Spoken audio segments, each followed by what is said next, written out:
I think we have a few more people than we normally have, and we're usually pretty packed in the room. But tonight there's even more, and I think it's because of the important proposed measure that's going to happen in our community. Came up last year, it's coming up this year pretty fast. And so I say thank you to those who haven't been here before, because I'm guessing that's what brought you out. So we have a couple of people that are going to talk about it tonight. Our councilman in Ward 7, John Bernard, because this property is in his ward. He'll tell us what he knows, but he's already assured me he doesn't know much yet. Oh, there you are, John. I'm back You are here. excited. Hide in the back. Okay. I'm sorry, you can't hide. You've got presents. So the reason, though, even though we have so little information, is to get the information out as we get it, so we can be informed, and that's part of what RRR has in our mission statement, is to inform people and to educate. So as things unfold, you'll be able to go to different Facebooks, different websites, different community meetings, and get the education so that you know what you're feeling and is desired for this community. I thought our musicians came back.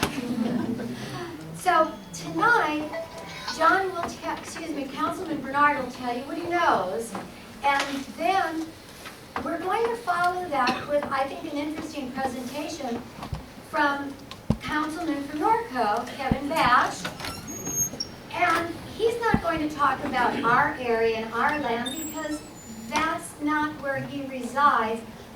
I actually called him because I heard some criticism of Norco. They said, why does Norco oppose this when they fill their hills with homes?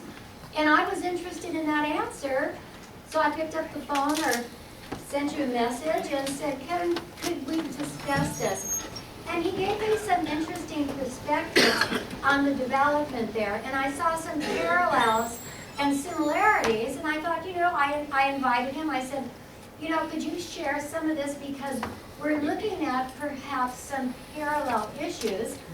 And then I respectfully called Councilman Bernard and said, tell me your feeling on this, because I'm asking someone from another city, and how do you feel? And Councilman Bernard said, I think it's a good idea. I thought I was livid.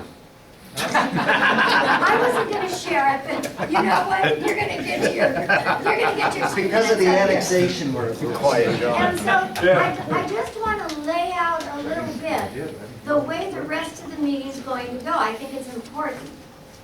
Councilman Bernard, and by the way, there's a basket here with pencils, pens, and scratch paper if you don't have your own. Because I'd like you to take notes and maybe record some of your thoughts as you hear our speakers. So Councilman Bernard is going to present what he knows. We will follow with Councilman Bash, who's going to talk about these residences in Norco. Then we're going to open the floor up for all of you. And this is where your notes are going to help. Because we're going to do tonight something I've never done before. So if it's successful, great. And if it's not, I'm going to try it again next time. I'm type A personality. We're going to do a focused conversation. Now there's an actual structure to a focused conversation. And it's to help us actually be productive in the comments we make and the questions we ask, so that we go in a progression. And I'm going to tell you what it is. It's actually called glasses. It's called ORID, and it's an acronym for objective, reflective, interpretive, and decisional. I saw this and I fell right into it. I use this in my practice. I'm a dentist. I use it daily. I could not keep my treatment plans organized if I didn't have this method. So when I saw this for communities, I thought, I think it's going to work. It leads us into a thought process that should be extremely productive, creative, and takes us to a decision making. We don't have much of a decision making tonight, except if you'd like to bring the topic back. But tonight, we can look at objectively and listen objectively to what we hear. So please keep an open mind. Don't come in saying, I want this or I don't want it. You're going to miss what some of the people tell us with that. So stay open, because the next step is reflective. It means you can take what you've heard objectively, and now you can put that into your own feelings. But you can only do that if you have the education and information, which takes us to the interpretive.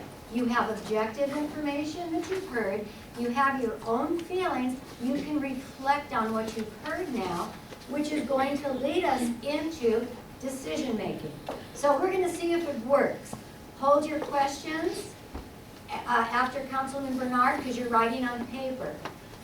Councilman Bash is going to present, and then we're just going to open the floor, and we're going to take one of these at a time, and we're going to start with objective, and when we get to that, I'll explain how it works. So, Councilman Bernard, you're up.